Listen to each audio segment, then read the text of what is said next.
my question to you is, what is your line of action if SSC verdict comes in PTI's favor and the government says we don't follow it, or whatever they come up with, because they are clearly trying to avoid it? What do you do? You must have thought something in your mind. Look, when I dissolved my two assemblies, we got the top lawyers, we looked at the constitution.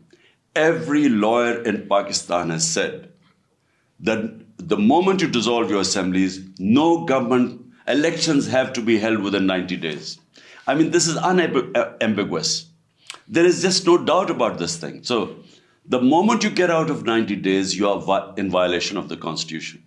And it is one of those violations where once you get out of 90 days, who decides when? So if the government says in October, well, why not in December? Why not next year? So the moment General Zia got out of the 90 days when he came into power and he said, I will hold elections in 90 days, the moment he got away, he lasted for 11 years.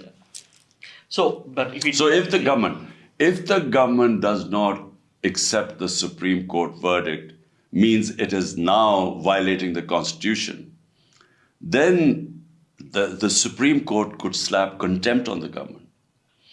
And let me assure everyone that the entire people of Pakistan will be standing with the Supreme Court.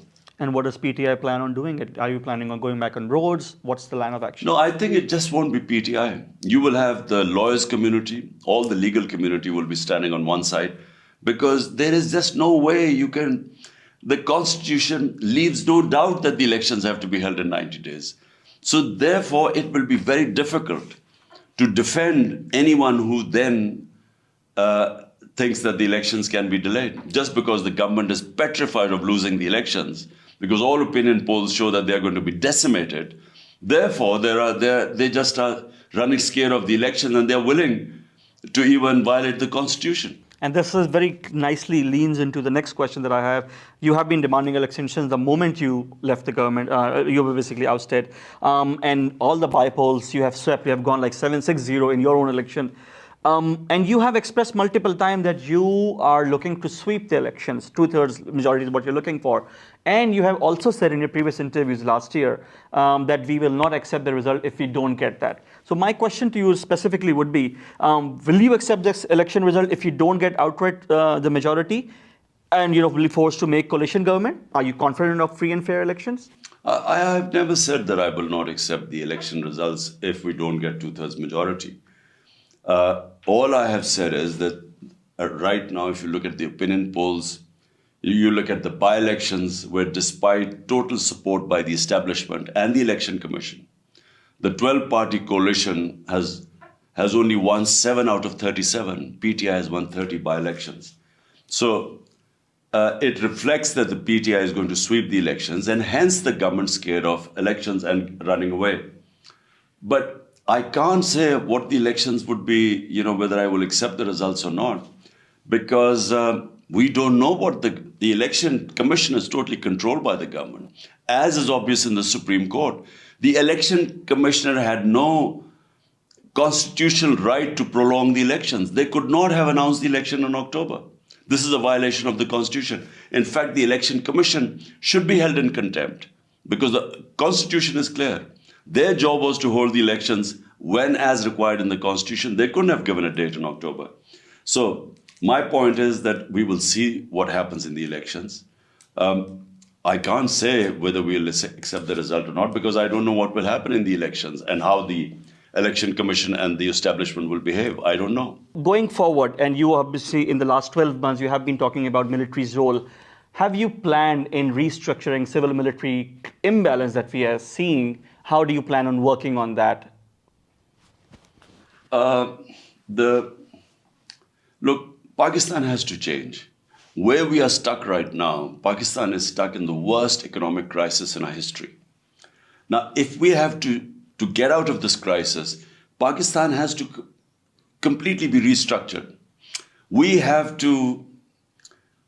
Our governance system has to change completely. We have to have rule of law in this country to create the enabling environment to attract investment in this country, because we have hardly any investment coming in. Our biggest source of investment are overseas Pakistanis. There are about 10 million overseas Pakistanis. Their GDP is more than, in dollars, is more than the GDP of Pakistan.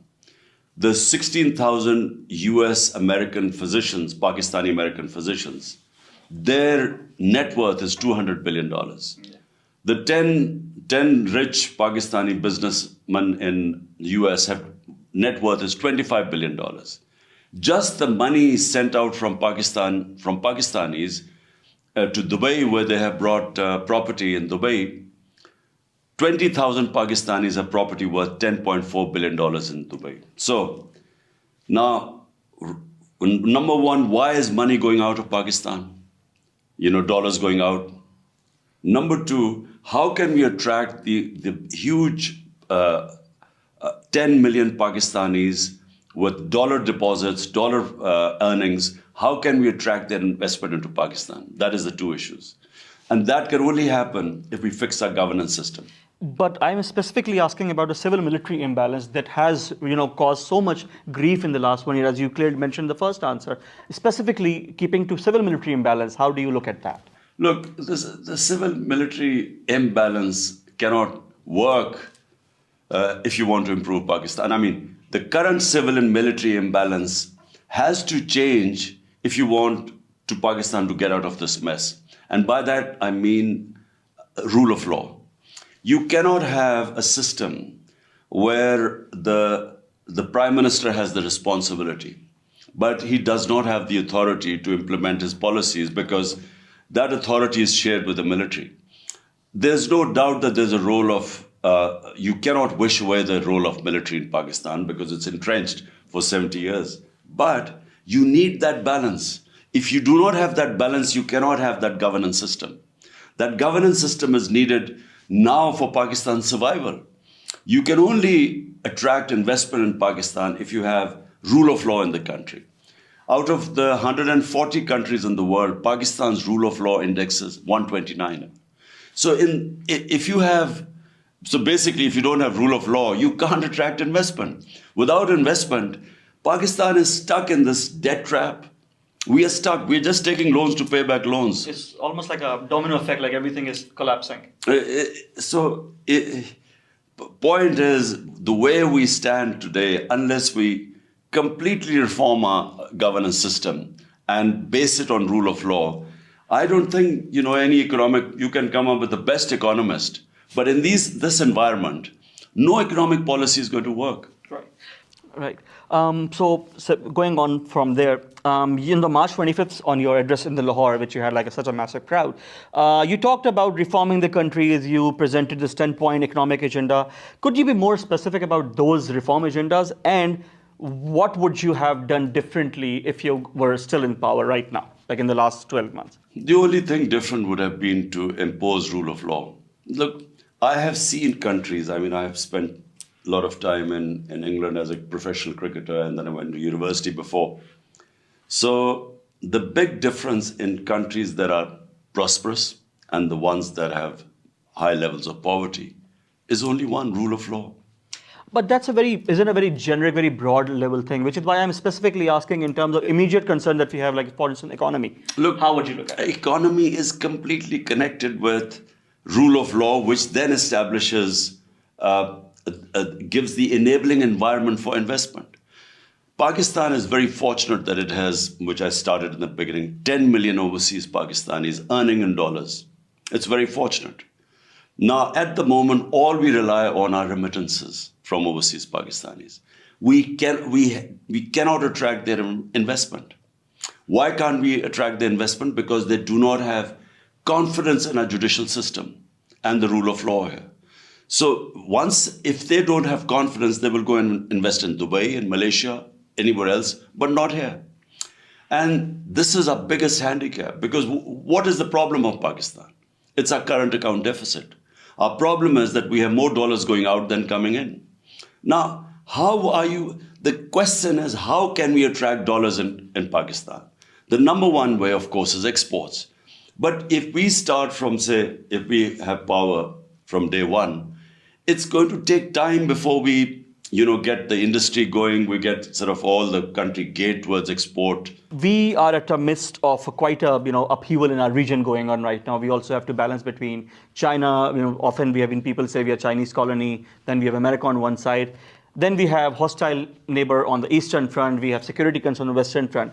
Specifically speaking on these foreign policy issues, very immediate ones, how do you see that? How do you plan on working towards them, considering we have had the whole conspiracy, thing had been going on?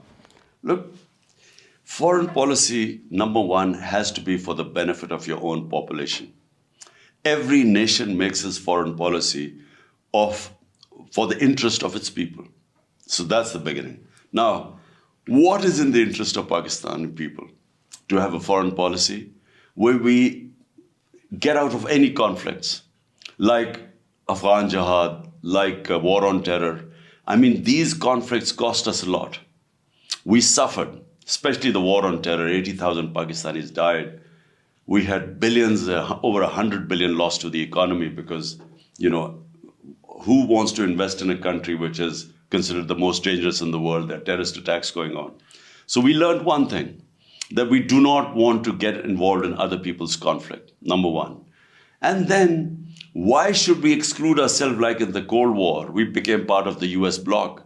But that meant that Russia and Central Asian countries, which would be great trading partners for Pakistan, even Afghanistan, all that became in the other sphere and out of our reach of trade. So why not have a foreign policy like India?